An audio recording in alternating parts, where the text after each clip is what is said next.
السلام عليكم ورحمة الله وبركاته. مرحبا بكل أحبابي وأصدقائي ومتابعيني. النهارده يا جماعة نزلت عند صديقي أحمد أبو العلا. طبعا هنا الشركة دي شركة تبع الكهرباء.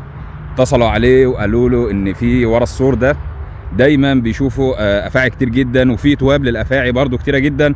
وأحمد قال لي أنا جيت هنا من فترة قريبة وفي حوض في ماسورة صغيرة قديمة، وقال لي إن هو شاف منه كوبرا طالعة من الماسورة ديت، ولكن احنا مش عارفين بصراحه الماسوره ديت يعني عمقها قد ايه ولا رايحه لحد فين.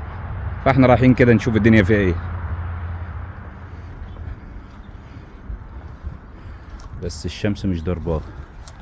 بص الطوب اهو، والاثنين كانوا هنا. يعني الاثنين بيطلع الشمس هنا. ده الماسوره مدفونه اصلا. وهنا كان في كلاب صغيره اهي ميته اهي. طب اقول لك على حاجه، الماسوره دي تقريبا معديه الجنب الثاني برضه، مسافه طويله برضه. انا بتكلم على كده. طب انا هنزل كده ابص بالكشاف. بصوا يا جماعه، احنا نزلنا هنا كشفنا على الماسوره، ما شفناش كوبر، بس شفت حاجه هنا، حاجه فوق الخيال. بصوا يا جماعه، بصوا الطوب ده، بصوا الطوب قد ايه. بص يا احمد، لا ما شاء الله. بصوا يا جماعه، اقرب من 4 صوابع يا عم اهو. بصوا الطوب قد ايه يا جماعه، حاجه نادره برضه. يا نهار ابيض، كبرى معديه ال 2 متر وكسور. بصوا يا جماعه، بصوا حجم الطوب، معدي 3 صوابع ما شاء الله يا عم. 4 صوابع يا عم مرتاح، 4 صوابع اهو، 4 صوابع مرتاح اهو والله. بص والله ما ادخل 4 صوابع مرتاح. انتوا متخيلين يا جماعه؟ طبعا المنظر هنا مش هيبان من هنا يعني. بصوا يا جماعه، بصوا الماسوره قد ايه جوه، وطبعا في ماسوره تانية اهي ولكن مش عارفين فيها حاجه ولا لا. المشكله بقى ان الماسوره دي كده حوالي يطلع 10 متر ومش عارفين اخرها فين. فاحنا هنشوف مع بعض كده. طوب حاجه ايه ده، ايه ده. جينا النهارده يا جماعه انا وصديقي احمد ابو العلا عشان نشوف الكوبرا اللي احنا لقينا التوب بتاعها في الماسوره. طبعا الحوض اللي فيه الماسوره اخر السور ده. فاحنا طبعا جينا بصينا من داخل الشركه الاول عشان نشوف المسافه قد ايه، ولكن الحقيقه لقينا المسافه طويله جدا بتاعه الماسوره، يعني اكتر من 100 وحوالي 120 متر. فبالتالي هي مكتومه من الناحيه دي، فاحنا هنشتغل بقى الناحيه الثانيه، نشوف يا اما هنعبي ميه يا اما هنشوف هنعمل ايه. فاحنا دلوقتي رايحين على الماسوره اللي فيها التوب. بصوا يا جماعه، احنا جينا للمكان، طبعا لسه التوب موجود زي ما هو، واحنا دلوقتي هنعبي ميه لان احمد قال طبعا ان هو شاف امبارح دماغ كوبرتين مش كوبرا واحده. طبعا الماسوره طويله قوي، ولكن احنا ما قدامناش حل غير ان احنا نعبي ميه. هنعلي شويه التراب قدام الماسوره وهنعبي ميه على قد ما نقدر ونشوف ايه اللي هيطلع معانا. فتابعوا معانا ان شاء الله. هي اللي انا كنت ببص فيها هناك. يلا يلا، خدت بالك من الرعشه يا ما انت كريم يا رب. يلا ها، يلا طلعت اهي، ارجع. يلا طلعت اهي، ارجع ورا. شفتها، ارجع ورا احمد، ما شاء الله دي حته فيها خالص، ارجع ورا. مع ان الكوبر خبيثه والله يا عم. بص هي جايه، ما تهزش نفسك بقى انت اول ما تشوفها. ما تهزش نفسك، ثبت الماسك، هي كده خلاص بتجيب اخرها في النفس. بص على وصول كده خلاص، بس كده خلاص. اهي دماغها، اهي دماغها. سيبها بالراحه، سيبها حجمك كبير، سيبها بقى يا احمد، اصبر. ايه ده ايه ده ايه ده ايه ده، هتطلع بره خالص. بس ما شاء الله لا قوه الا بالله. بالراحه يا احمد، بالراحه يا احمد. بصوا يا جماعه، احنا النهارده تاني يوم طبعا زي ما حضراتكم شايفين، واحنا كشفنا الماسوره الثانيه لان للاسف في الاخر بعد ما عبينا الميه على ماسوره واحده كنا كاتمين الاولانيه ديت، اكتشفنا ان الماسورتين دول منفذين على بعض من جوه، لان الميه رغم ان احنا سدينا هنا لقينا الماسوره الثانيه معبيه ميه. فاحنا طبعا هنبدا دلوقتي تاني نعبي ميه، ولكن بقى هنعبي الحوض كله، مش هيبقى قدام الماسوره بس. فدعواتكم معانا ونشوف ايه اللي هيطلع معانا. امسك كده يا احمد، هنزل اشوف. انت بصيت في الماسوره ولا حاجه؟ شوف معاك.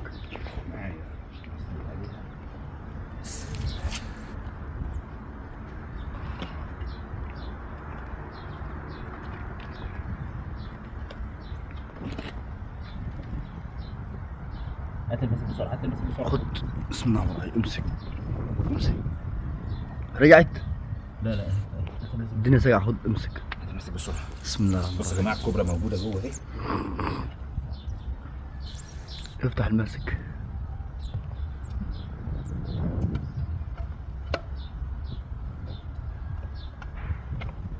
يا رب نلحقها. بسم الله الرحمن الرحيم.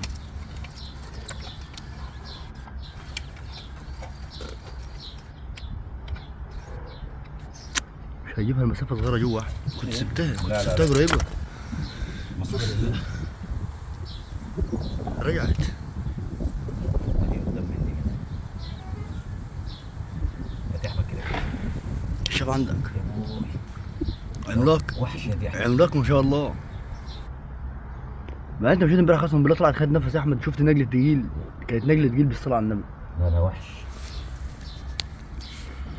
طبعا. هي بتجري جوه. اتحركت؟ ايوه هي داخله على جوه والله دخلت جوه خالص. مش مشكله هتيجي ان شاء الله. والله يا جماعه كبرى.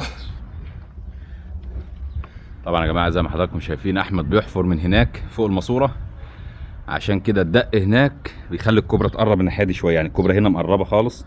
احنا طبعا قلنا نستخدم الحفر من فوق الماسوره لعل وعسى يجيب نتيجه بدل الميه، لان الماسوره طويله جدا. الماسوره دي يا جماعه اكتشفنا ان هي طولها اكتر من 100 متر، فاحنا منتظرينها بقى ان هي تطلع من هنا.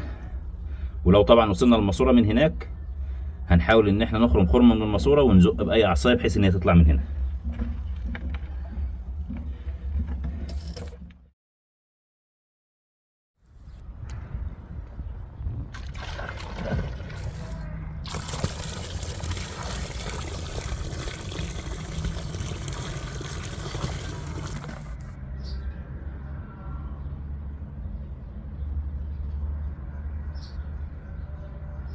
اي يلا يا عم، طول ما هي شايفانا كده والله ما هي عامله حاجه نفس المشوار امبارح. مش مشكله هتيجي ان شاء الله. كانوا على الاثنين داخلين الشركه جوه. لا هي كانت بتدور في الارضيه تحت. لو لمحتها والله جيت. اي بالراحه هي رجعت تاني. مش اصبر بقى زي ما انت ماسك كده ما تحركوش بقى. ماشي هي كده هنطلع بره خالص، لازم تطلع بره خالص. لا هنطلع على الجبهه. بص اهي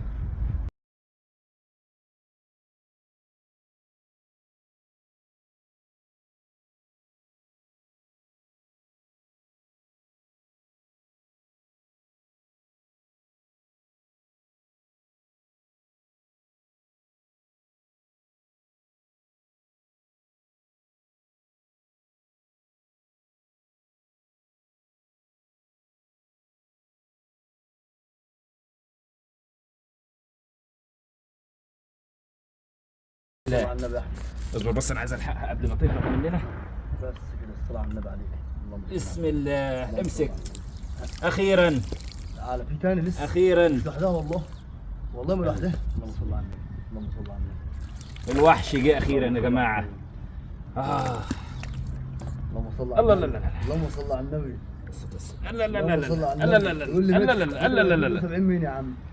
بصوا يا جماعه الوحش جه اخيرا. في تاني مش لوحدها والله، مش دي اخيرا الحمد لله. بصوا يا جماعه دماغ الكوبرا قد ايه وطول الكوبرا قد ايه. طبعا احنا لسه منتظرين، هنسيب الفيديو زي ما هو دلوقتي كده لحد ما نشوف ايه تاني موجود، وبعد كده هنصورها مع بعض ان شاء الله. اللهم لك الحمد. والله يا جماعه انا عايز اقول لكم الساعه دلوقتي 12 وتلت. انا عايز اقول لكم انا واحمد هنا من الساعه 8 الصبح. هنحطها في كيس دلوقتي ان هي متلجه. كلمه متلجه دي شويه عايزين نحطها في الشمس يا احمد. سيبها زي ما هي.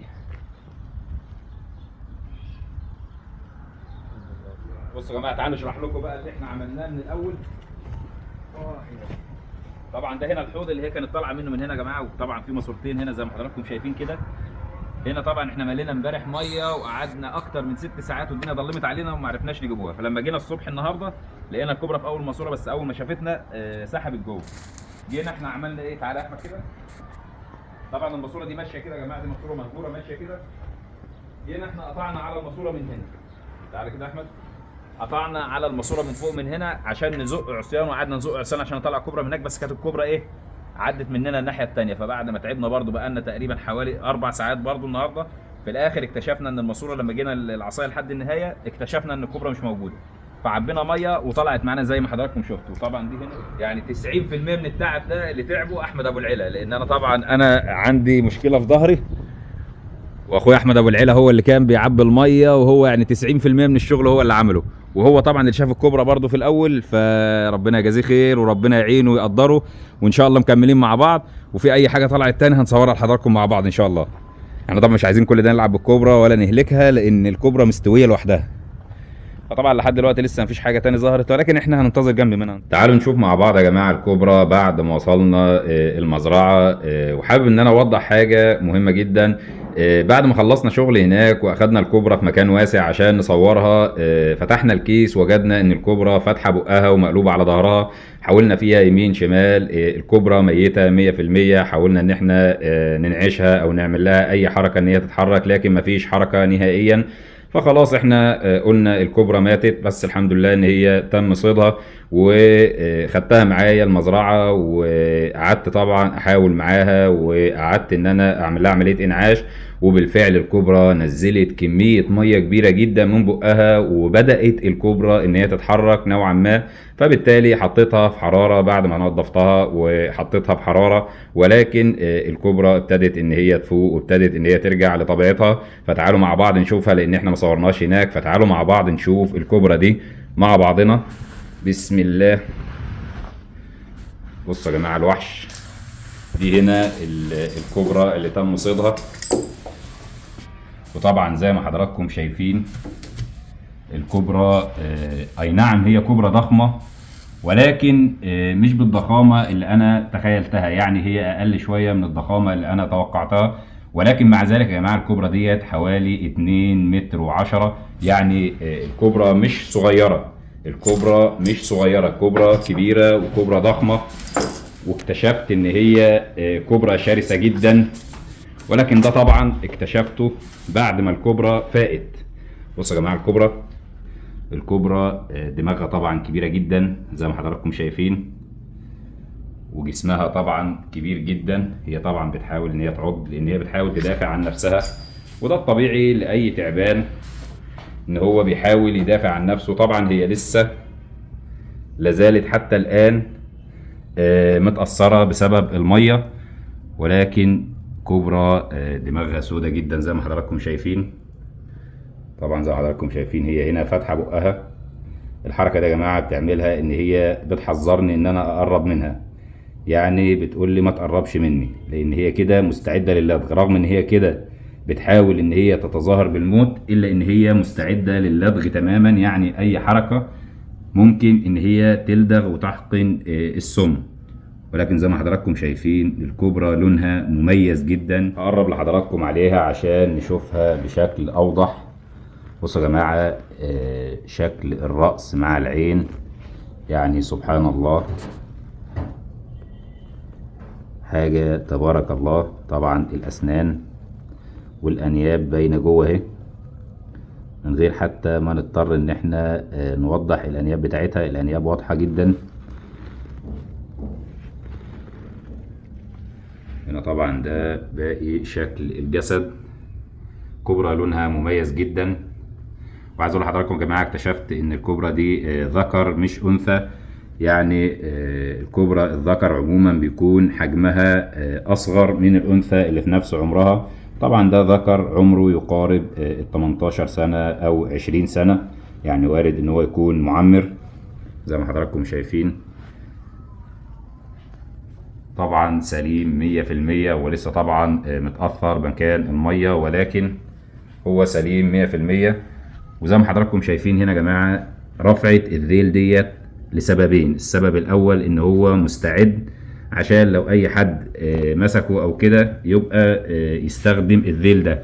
وزي ما حضراتكم شايفين هنا كده اللي في الذيل ده يا جماعة شوكة، ولكن الشوكة دي ما فيهاش سم. في ناس كتيرة جدا بيعتقدوا ان الكوبرا بيكون في ديلها شوكة ان هي بتلدغ بيها وبتسمم الشخص، ولكن الحقيقة الشوكة دي استخدامها ان هي بتحاول تنقذ اي شخص مثلا ماسكها او كده عشان يحس ان هو اتلدغ ويسيبها. ولكن هي ما فيش منها اي ضرر نهائيا ولا فيها سم نهائيا، وفي نفس الوقت ما بتخترقش الجلد. يعني هي مش قوية كفاية لدرجة ان هي تخترق الجلد. وزي ما قلت لحضراتكم دي كوبرا ذكر تقريبا طوله حوالي 2 متر و10. وطبعا مش بالضخامة اللي انا توقعتها، ولكن عايز اقول لحضراتكم ان احنا في بيات شتوي وان الكوبر ما كلتش بقالها فترة كبيرة جدا. يعني الذكر ده لو اكل واتغذى زي وقت الصيف هيكون الضخامة بتاعته قد كده مرتين. فزي ما حضراتكم شايفين انا حبيت بس ان انا اصوره هنا لان احنا اعتقدنا هناك ان هي ماتت. وبرضه باذن الله هنصور فيديوهات ليها تاني، يعني الذكر ده هنصور له فيديوهات تاني لما يفوق ولما ياخد الحراره الكافيه بتاعته ويستعيد صحته بشكل كامل. باذن الله هنحاول ان احنا نصوره، لان هو هنا متظاهر بالموت، هو هنا متظاهر بالموت، لكن طبعا هو عايش وصحته كويسه جدا، لكن هو بيتظاهر بالموت. ودي طبعا من السلوكيات الشائعه جدا في الكوبرا، دي من السلوكيات الشائعه جدا في الكوبرا، هي عمليه التظاهر بالموت. هنا ابتدى ان هو يتحرك، طبعا انا كل ده بحاول اخليه ان هو يفرد رقبته، ولكن احنا شفناه في اول الفيديو، فمفيش داعي ان احنا نهلكه زياده عن اللازم. وزي ما حضراتكم شايفين طبعا انا هحاول ان انا نحطه على القياس هنا عشان نعرف الطول. بصوا يا جماعه، يعني هنا زي ما حضراتكم شايفين كده انا عندي هنا المسافه دي 2 متر، المسافه دي هنا عندي 2 متر، وزي ما حضراتكم شايفين هنا هو كده معدي المسافه ديت، وزي ما حضراتكم شايفين هو ملوي طبعا هنا ومعدي المسافه دي، يعني هو حوالي 2 متر و10 او 2 متر و15.